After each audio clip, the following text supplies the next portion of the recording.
Good morning, students. Welcome to this lecture. Today we shall start from where we left yesterday from our class, that is moral philosophy, right?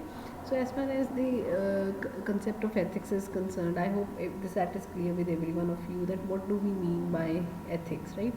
A rational study, and when we try to justify those moral claims that our society makes, then that becomes moral philosophy. Obviously, any kind of a moral statement that comes around, we need to evaluate that statement, we need to justify that statement. At the same time, we need to even convey the meaning of the statement to people. In case the moral statement has different meanings for every one of us, then the very concept of morality won't sustain. So the kind of that study or the branch of philosophy that actually deals with justification of all the moral claims that exist in our society is called moral philosophy. So now, what is a moral claim? The very first question that comes to your mind is, what do I mean by telling you that a moral claim? Actually, a moral claim evaluates the right or wrongness of an action or any person's character. Now, this is the way you portray the things. You have two ways of saying the same thing. One way, as if the example says that when I say lying is wrong, झूठ बोलना गलत है. Now, by this statement, I am actually saying that act of telling lie is wrong, an action is wrong. Doesn't lie anything with the person, but the action that the person is doing is not justified, right? But at the same time, when I say one shouldn't be lazy, or when I say one shouldn't tell a lie, then now this statement is actually directed towards the person. ये statement person के character के बारे में बात करता है या person की पर्सनैलिटी के बारे में बात करता है कि एक इंसान होने के नाते I should not lie. So the both of the statements actually give you a different perspective. One which says the action is wrong, the other statement is something which claims that a particular kind of a character trait is wrong. So that is what is a moral claim, when we actually try to justify any either the action or the person's character, and when we are trying to give a kind of a justification whether your action is right or whether your personality trait is right or wrong, right? So that becomes a moral claim. Now, when the moral philosophy as a branch or as a study is divided into three different areas, that is meta ethics, normative ethics, and applied ethics. Now, first of all, we'll try to understand what do we mean by meta ethics. Now, meta ethics examines the nature of the moral claims and arguments. That is the very feature of that argument or any kind of a moral statement that is being passed. It is when we try to actually try to make an attempt to understand whether that moral statement has a clear meaning or not, whether it has a specific meaning or not, whether because if any kind of a moral statement is vague, then obviously people won't understand it, and if we will not understand it in the right context, then we may not even implement the same. तो बहुत ज़रूरी है कि जो एक moral statement pass किया जाए उसका अर्थ है जो वो हमें स्पष्ट हो, उसका मीनिंग हमें पता हो. इफ़ उसका मीनिंग हमें नहीं क्लियर है and if that meaning is very vague, suppose any kind of a statement has a different meaning for me and a different meaning for you, then what will happen is that the very concept of morality won't be fulfilled. Why? Because morality will then have different meanings for each one of us, and obviously then that is not what we want, or that is not what our purpose is, right? So at the same time, when it tries to, so meta ethics is that branch which is actually trying to give meaning to all those moral statements that exist around us, but at the same time it also wants a few answers related to that concept to be answered. A very important question is that are these moral claims expression of individual emotions? Well, are these claims related to our emotional expression, or are these some kind of social inventions, some kind of inventions that have been made by the society? As such, they are not related to my emotions, but something that the society has invented for me, or something that the society is telling me to do. The second question tells us that these claims are not something which are innate to my feelings or to my emotions. Or are these moral claims divine commands? क्या ये भगवान ने हमें बताया है? Who has told us that lying is not something which is acceptable? Are these that come from that divine power, or some kind of an ultimate power that we believe that is controlling us? And then how can you justify these moral claims? Can you really justify it? Just when I say कि suppose lying is not झूठ बोलना ठीक नहीं है, but अगर वो झूठ मेरे को मेरी ज़िंदगी बचा रहा है, देन क्या कैन आई जस्टिफाई दिस कि सच बोल के if someone is going to kill me, should I then tell a lie or should I be honest? So can I really justify these moral claims, and if yes, then how will you justify them? What kind of contexts will you give, what kind of examples do you will give, or what kind of incidents do you will share wherein you will use those instances to justify the moral claims that exist in the society? So any kind of question that is related to the very meaning, that is related to the rationale, or that is related to the justification of moral claims is what that is covered by meta ethics, right? I hope this is clear. The second branch was normative ethics. Now the word normative means norms. Norms are rules. So normative ethics will actually try to examine all those moral standards which define what is right and what is wrong, right? How do we define a good habit, how do we define a bad habit, or what are those standards? Obviously अगर मैं कहती हूँ कि this is good this is bad, कोई standard होना चाहिए ना, जिसके कंटेक्स्ट में, जिसके रेफरेंस में I am telling you that this is good और दिस इज़ बैड. अपनी ड्यूटी के लिए what is a good duty and what is a bad duty, whether it is my duty or whether it is not my duty. Obviously, if a teacher teaching a primary class has a different duty, but the same teacher teaching a doctorate coursework has a different duty to do. But who will define those duties? As a teacher is a teacher. वो चाहे primary school को पढ़ा रहा है, वो चाहे PhD के students को पढ़ा रहा है, वो चाहे यूनिवर्सिटीज़ में हायर एजुकेशन में पढ़ा रहा है. But if you try to identify their duties, वो ड्यूटीज़ हर लेवल पे डिफरेंट हो जाती हैं. बट देन वो ड्यूटीज़ हमने कौन से रेफरेंस से डिफाइन की हैं? What are the standards which are telling me that actually as a teacher of higher education whether I am fulfilling my duty or not? So obviously that is what normative ethics is trying to do. And then secondly, what will be the consequences of any action? Fine, झूठ बोलना गलत is one moral claim, but if I tell a lie, what will be the consequence? That consequences also are what are being examined by this normative ethics, right?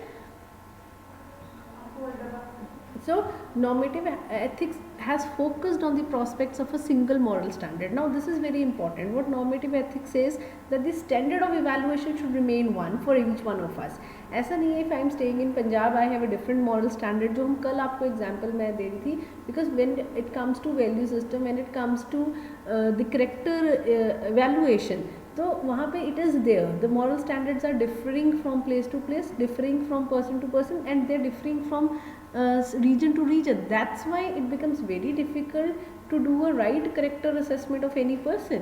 So अगर moral standard जगह जगह बदलते रहेंगे then right and wrong का definition भी बदलता रहेगा. So normative ethics tells you that the moral standard has to be one and it has to be common for everyone. So any kind of a philosopher or any kind of a person who is actually dictating us morality or who is teaching us morality should work on to propose a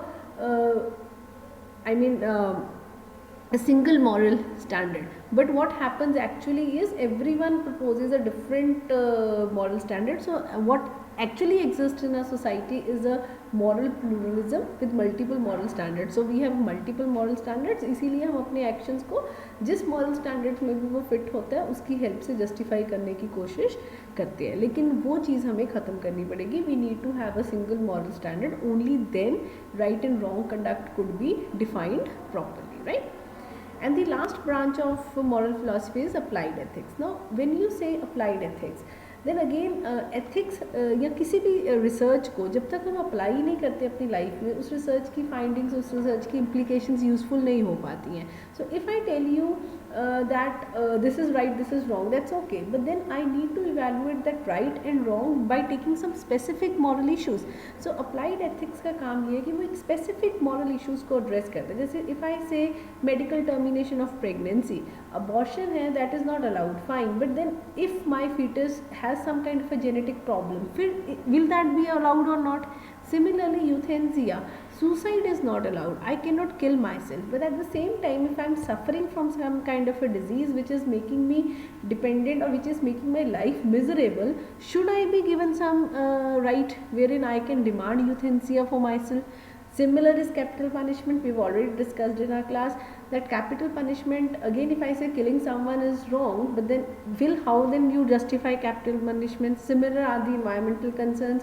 When we talk of environmental concerns, तो वहाँ पे बहुत बड़ी problem ये हो रही है कि environmental concerns एड्रेस क्यों नहीं हो पा रहे? Because there is a debate between developing countries and developed countries. जो इकोनॉमीज ऑलरेडी डेवलप हो चुकी हैं, जिनकी वजह से शायद इन्वायरमेंट काफ़ी हद तक ख़राब हो चुका है, when they try to implement some kind of a policy or some kind of a constraint on a developing country, then developing country उसको कहता है this is not something जो हमारा कसूर था. We don't have that kind of an economy, we don't have that kind of a money wherein we can promote these eco-friendly kind of things. So obviously environmental concerns भी इसी वजह से address नहीं हो पा रहे. Similar is homosexuality. When we in our society justify heterosexuality or we say being heterosexual is moral, then but sexuality or the kind of sexual feelings is a very kind of private kind of a feeling of an individual. How can society justify that? So जब हम किसी एक specific moral issues को उठाकर उनको examine करने की कोशिश करते हैं, that comes under applied ethics. So what applied ethics is doing, they are using the findings or the tools of meta ethics and normative ethics to resolve specific moral issues whenever they arise in the society, right? I hope the concept of moral philosophy is done with all of us. Then the very next concept that comes to our mind is about moral judgment. Now ethics is a science of morality, right? Obviously ethics is something which is giving morality, taking morality away from that philosophical kind of a concept, but at the same time giving some rationale or some backing in terms of research to the concept of morality. And when we study ethics or the branch ethics as a subject very deeply, it discusses the content of moral consciousness and the various problems of moral consciousness. अब देखो when अगर आप morality को बिना consciousness के if you try to okay if it is just by the principle of obedience that I have to accept morality, then it becomes very difficult, very easy, sorry. But then when you start addressing it or you start becoming more morally conscious, then you start questioning also a number of issues, and then there becomes the various problems of being morally conscious, right? And that consciousness of being right and wrong actually makes you more critical, makes you more analytical. But then moral consciousness has three factors associated with us, or the three domains of behavior associated with us. One is the cognitive domain, that is your intellectual. Second is the affective domain, that is related to your emotions or feelings. And third is the conative, that is related to your doing things or actions, right? So now when we say any kind of a moral, जैसे इसको समझने के लिए if I say if honesty is the best policy is a moral claim, पहले मेरे को I should know what do I mean by honesty, what I mean by being policy, best word का क्या meaning है. This is the cognitive domain, जहाँ पे intellectually you are trying to understand what the statement means. Then second domain is the affective domain or the feelings. जब हम ये सोचते हैं okay fine I'll develop honesty in myself as a feeling, I start feeling for the statement कि हाँ ये सच कह रहे हैं. एंड थर्ड इज कोनेटिव, जब आप अपनी ज़िंदगी में हमेशा सच बोलते हो, जैसे राजा हरिश्चंद्र ने किया, वहाँ पे honesty is the best policy उनके कोनेटिव में भी दिख रहा था when he used every time, और या महाराज युधिष्ठिर के साथ था, every time in his action honesty was being reflected. So इस तरह से ही says the moral consciousness has three domains. And the moral judgment is related to the cognitive domain or the cognitive factor of your moral consciousness. जब आप दिमाग के साथ, intelligence के साथ एक जजमेंट देने की कोशिश करते हो on the concept of morality, right? So it involves the intuition of moral standards by reason. So when you try to give reasons behind those moral standards and at the same time comparison of the actions with it. जैसे अगर हम ये बात करें कि fine, there are so many things related, जैसे सती ही only, we discussed about Sati only. Sati was एक time पे regarded as morality in our society. But so what were the reasons behind this? वो reasons क्या थे उस time? What were the standards at that time? Similarly the पर्दा system कहीं पे society में कभी एक स्टेज पे मॉरलिटी के बीच में माना गया था. गर्ल्स को स्कूल में नहीं पढ़ाना was being considered moral, but then you can not linger on any kind of a morality just because वो एग्जिस्ट कर रहा है. We need to give reasons behind them. There must be some reasons behind these things being accepted as right. लेकिन अब अगर वो situations नहीं है, अब अगर वो reasons नहीं है, तो उसको हमें change भी करना चाहिए. This is what moral judgment actually is about. When you start thinking or analyzing any kind of moral standards that exist and you try to give reasons behind them, and then you compare your actions, different actions of people with those standards or with those reasons, right? Then it involves evaluation of the voluntary actions also, as it is right or wrong. When you try to evaluate it, जैसे हम कहते हैं कि सच बोलना, हमेशा सच बोलो, पर कभी कभी झूठ बोलने वाले के एक्शन को भी हम राइट जस्टिफाई कर देते हैं कि अगर झूठ बोल के किसी की जान बच रही थी, then it was okay. So that kind of an evaluation of any kind of a voluntary action, and when you give that evaluation whether it is right and wrong, is moral judgment. Then the emotional factors, which include the moral sentiments and moral judgments, are followed by moral sentiments and not vice versa. So what happens is कि moral judgments के बाद moral sentiments आते हैं, उल्टा नहीं होता है. आपके पहले moral sentiment and then you give a moral judgment, ऐसा नहीं है. You first judge a morality and then your feelings and emotions get attached to that morality if you judge it as right or acceptable, right?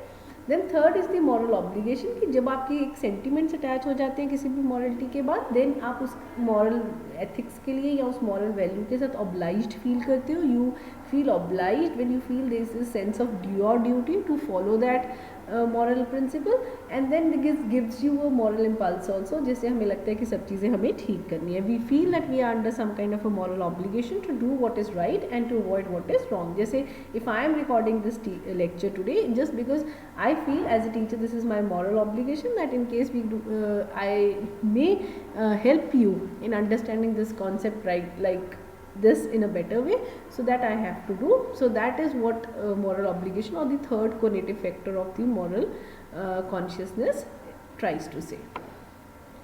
So moral judgment is the judgment which deals with the moral values or the quality of an action, like any other judgment, and it is judgment of a value, and when it evaluates the right and wrongness of our action, right?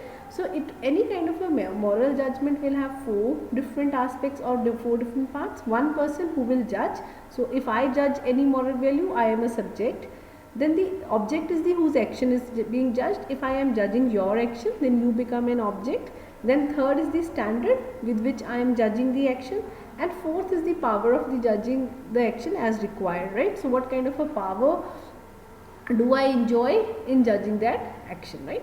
So it is the judgment of moral quality of voluntary habitual actions, and it is given on a voluntary and habitual action of a rational being, right? Any kind of a action which is being habitual action है आपका जो, उसको जब हम evaluate करते हैं and we try to give some kind of a rationale behind that action, that comes under moral judgment, right? And आपके actions में what all is, that is your deliberation, choice or resolution. Why do you resolve to do that thing? Why did you choose to do that thing? Why you wanted to do that thing? All these three questions will be answered. So any kind of an action, why did you do that action? Why did you ultimately come to that conclusion that you have to do this action? And why you wanted to do that action? That kind of evaluation is being done, right? And the reference is taken as any kind of a standard that exists in a society, and if your actions do not conform with that standards, then we say the action is wrong. But if my action conforms with the moral standards, then it is right. So in simple way, we will say that the moral judgment involves comparison of any action with the established or with the existing moral standards, right? The last topic that we need to cover is the nature of moral judgment. Obviously moral judgment is very active in nature. By being active means that we will actually work on it, and we need to need some kind of reason, some kind of facts before giving any judgment. Then it is social in character, because obviously though it is your individual action, but when it is being evaluated, it is being evaluated in context of the social standards, or the social implications of your actions are being evaluated. So we cannot separate moral judgment from the society that we are living in. Then it can be obligatory in nature also, because obviously end of the day we have to tell whether anything is right or whether anything is wrong. So it is always accompanied by a sense of duty or moral obligation, where obviously that obligation though is self-imposed, anybody else cannot impose that obligation on me, but then yes, it has to be done, and every one of us actually carry out moral judgment. Then it is judgment of values and not judgment of fact. So we are not saying what should be done, what has to be done is what is being evaluated. So it is more appreciative, more critical, rather than being descriptive, rather than simply describing कि ऐसा है ऐसा नहीं है, क्या होना चाहिए था या क्यों ऐसा होना चाहिए था, is what is being done. So it is merely not merely to the state of nature of some object, but then we are comparing it with the established standards, and so it is normative also in its contents, because established rules, established नियम, ethics जो भी established है, established standards हैं, उनके साथ comparison किया जा रहा है, then it is normative, because end of the day it is going to give you some right and some wrong behaviors that you need to follow, right? So this is all about moral judgment, wherein we can say it is inferential in nature. जो हमारे पास already चीज़ें हैं, जो exist कर रहा है, जो दिख रहा है action, उसके basis पे I am going to draw some kind of an inference, and then yes it is intuitive also and immediate also. अगर मेरे आज action की आप कोई 10 साल बाद moral judgment दोगे तो वो valid नहीं रहेगी, because after 10 years obviously the moral standards will also change. तो एक्शन जब हुआ है तभी उसकी जजमेंट की जाएगी. तो it has to be an immediate thing and it has to be intuitive also. Why? Because it has to come under those moral rules that are being recognise by the community. So we cannot have our own moral rules. So end of the day just moral standards and that are being communicated by the community or the society to us since we were born. So kahin na kahin this is intuitive also. हमें पता होता है when you are doing any kind of an action whether your action आप automatically अपने उस action को compare करते हो with the established rules and regulations of the society, right? So this is all about moral judgment and the nature of moral judgment. Thank you.